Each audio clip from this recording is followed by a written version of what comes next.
Oke teman-teman, kembali lagi di channel saya, channel Kang Guru IPA. Ya, sekalipun ini video saya tentang jalan-jalan, tentang vlog, tapi saya mau selipkan sedikit pengetahuan lah. Setidak-tidaknya menyadari bahwa sebenarnya sains itu ada di kehidupan kita, di sekitar kita, dalam kehidupan kita sehari-hari gitu maksudnya.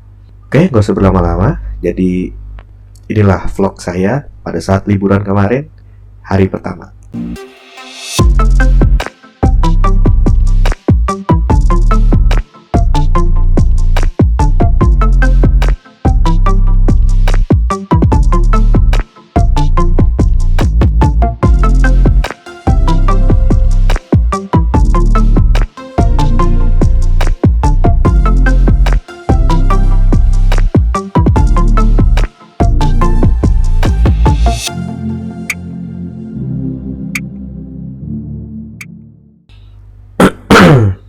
Oke, jadi ketika liburan kemarin, saat liburan Natal dan Tahun Baru, karena PPKM sudah mulai kendor dan beberapa di daerah, termasuk tempat saya tinggal di Jakarta dan tempat yang ingin saya tuju, ingin saya kunjungi juga, PPKM-nya tidak merah dan tidak orange gitu ya, udah mulai kuning. Dan saya rasa ini adalah momen yang pas untuk bahasa anak sekarang healing ya. Healing untuk hilang. Kebalik, hilang untuk healing. Ya, kira-kira gitulah.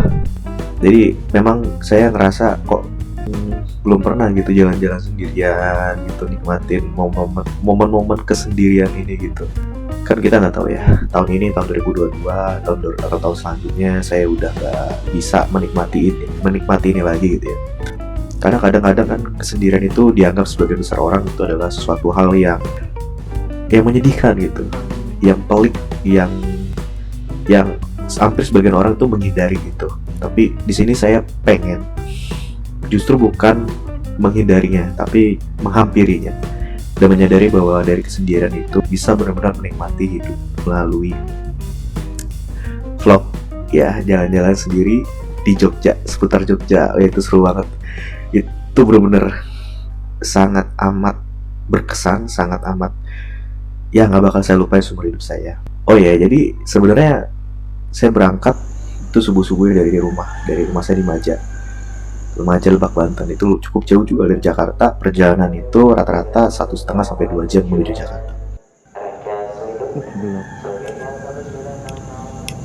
Oke teman-teman, kita udah di stasiun Maja. Saya mau berangkat ke desa. Kita mau rayain Natal dulu di sana. Setelah itu kita baru berangkat ke Jogja.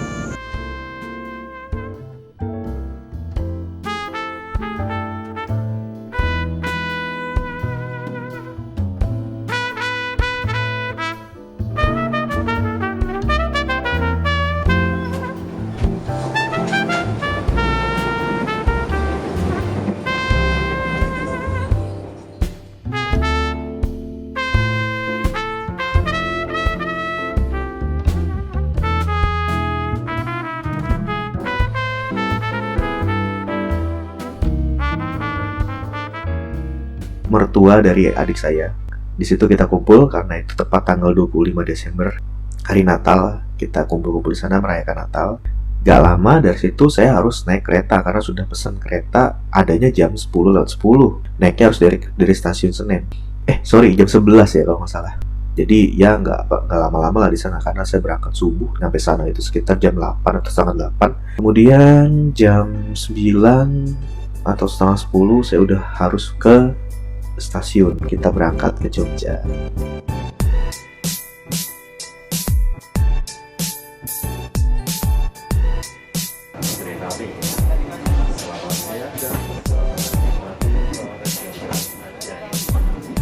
Singkat cerita, udah naik kereta, berangkat. Dalam perjalanan itu berapa lama ya? Sampai setengah 8 malam sih.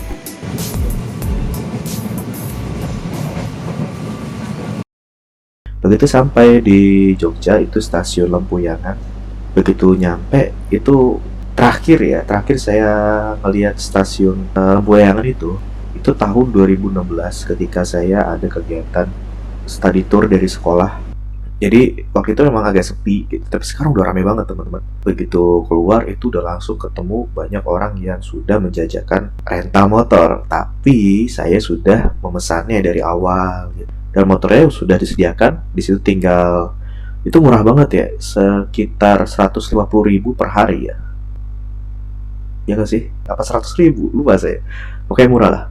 Ya sampai di hotel bersih-bersih, kemudian nonton bola. And then, karena udah capek tidur. Paginya,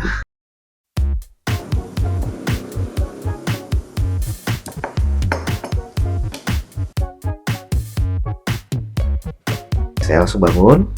Wah itu saya udah ngerasa, wah hari ini bakal gimana gitu. Karena di situ saya udah mengagendakan bahwa di hari pertama saya di Jogja, saya pergi ke arah selatan. Oke, singkat cerita, saya langsung berangkat. Saya minum teh, kemudian tapi kok saya lapar gitu. Saya nggak sempat sarapan.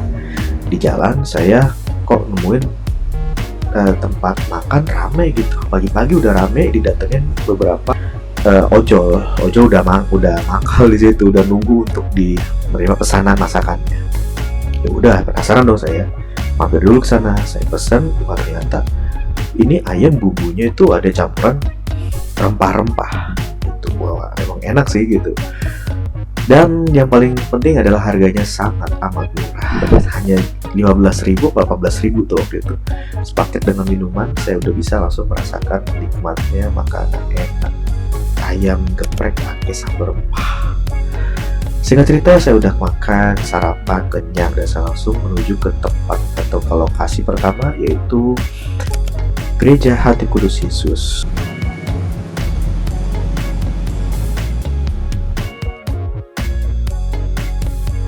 Jadi di sini saya mau coba misa, tapi ternyata terlambat. Ya karena masih dalam kondisi pandemi ya, jadi yang awalnya misalnya itu pagi itu ada 2, jadi dibatasi cuma 1. Dan itu di pagi-pagi hari banget gitu, di jam 7. Sedangkan saya sampai jam 10, saya ngincer misa kedua, tapi ternyata tidak ada. Kemudian juga ambil dokumentasi juga ketika di Candi Hati Kudus Yesusnya ada beberapa orang juga yang sedang melakukan perziarahan, doa rosario bersama.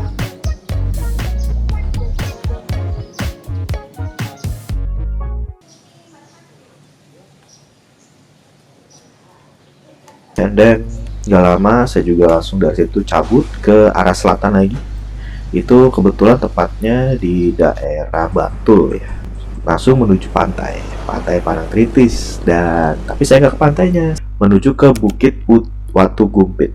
Teman-teman, ini adalah tujuan utama saya. Di sini saya cukup lama karena memang untuk sampai puncaknya butuh effort gitu, butuh tenaga, butuh ya kita harus benar-benar fit lah, karena memang tangganya itu sangat curam gitu. Jadi untuk kesana itu rasanya kayak manjat juga sih.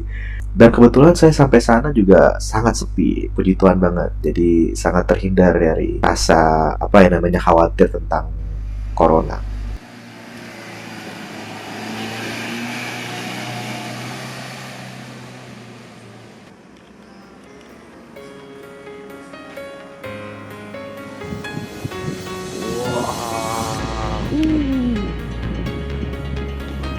Terus saya sampai sana ngeliat pemandangannya, wow. Dan cuacanya sangat mendukung sekali, cerah banget. Saya lihat situ dari kejauhan melihat hamparan ombak di pantai Parangtritis, disertai angin yang nggak terlalu kencang juga nggak terlalu pelan. Pokoknya begitu kena badan tuh enak banget ini.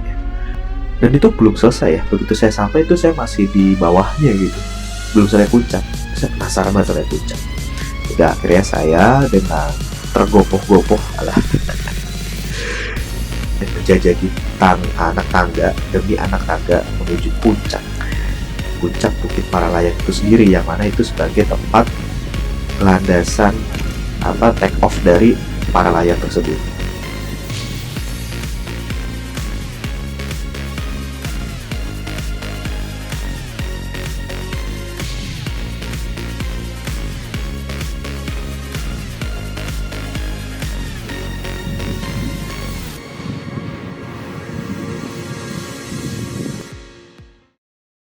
Begitu sampai atas itu rasa puas datang, tapi capek juga iya. Tapi sambil ngelihat pemandangannya, wah amazing banget. Nah, disinilah sainsnya teman-teman. Saya mau sedikit menjelaskan tentang para layang itu sendiri. Jadi para layang itu ya mirip-mirip seperti orang yang terjun payung dan naik parasut. Tapi bedanya kalau orang yang terjun payung, naik parasut itu kan diterjunkan dari pesawat gitu ya, di ketinggian tertentu mereka terjun, kemudian di ketinggian berapa gitu ya, parasutnya dilepas. Tapi ini bukan parasut yang sama yang digunakan dalam para layang. Jadi para layang ini kayaknya dia sifatnya lebih kaku gitu ya. Dia lebih enak, lebih suka disebut sebagai wings parasutnya. Karena perannya seperti sayap. Itu bisa kita kontrol menggunakan tangan. Ketika kita mau belok kanan, kita tarik tangan kanannya, kita mau belok kiri, kita tarik tangan kirinya, dan posisi kaki ini kita bisa kontrol untuk turun dan naik. Para layang ini unik ya, karena sama sekali tidak bisa dipraktekkan ketika di sore hari sampai malam hari. Nah, ini ada fisikanya di sini.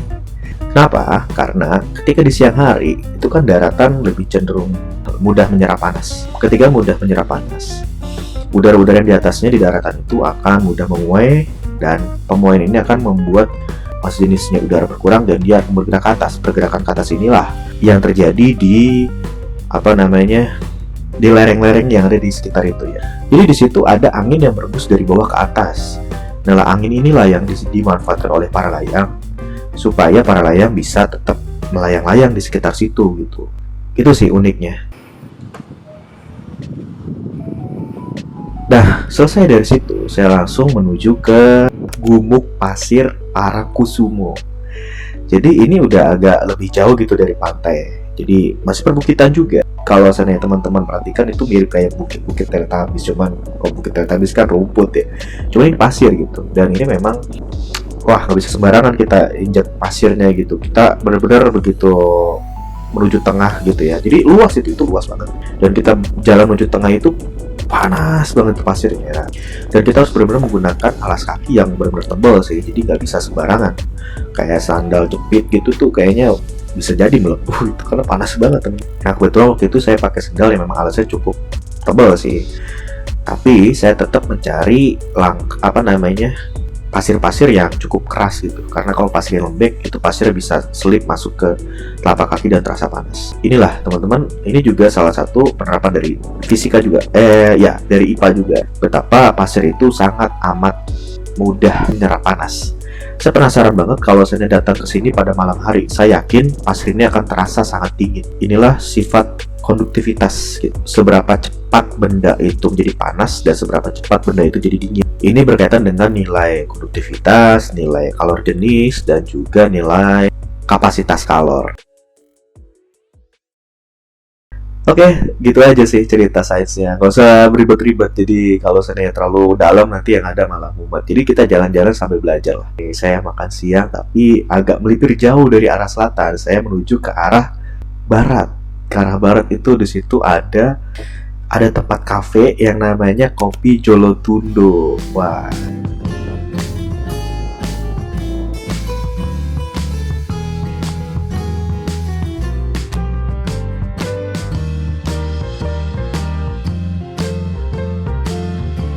Kafe yang ada di pinggir sawah, dan di situ juga ada gudegnya. Ini makanan kesukaan saya nih, kalau saya di Jogja wajib banget saya makan. Dan kenapa saya pilih kesana? Karena yang saya incar justru bukan tempatnya yang bagus itu, tapi perjalanannya. Perjalanan menuju ke sana itu saya melewati sawah-sawah gitu ya. Tapi karena saya terlalu terpesona dengan dan menikmati perjalanan gitu ya, sampai lupa mendokumentasikannya. Jadi ya langsung makan gudeg, terus saya istirahat dan saya menikmati ada live music juga di sana, dan sedikit jalan-jalan ke lantai 2 dan menikmati air mancur. Di situ taman juga ada, sampai saya merasa puas. Setelah itu baru deh kita kembali ke homestay. Kembali ke homestay itu sebenarnya sampai di homestay itu nggak sampai malam sih, sekitar sore jam 5. Malamnya saya masih keluar, malamnya saya cuma jalan-jalan aja, muter-muter sih sekitar situ, makan nasi goreng, Ya, kira-kira seperti itu perjalanan saya pada hari pertama. Dan kalau teman-teman pengen tahu perjalanan saya, vlog saya, liburan saya pada hari kedua di Jogja, jangan lupa untuk stay tune dan subscribe, aktifkan lonceng, dan like, juga komen kalau perlu. Terima kasih.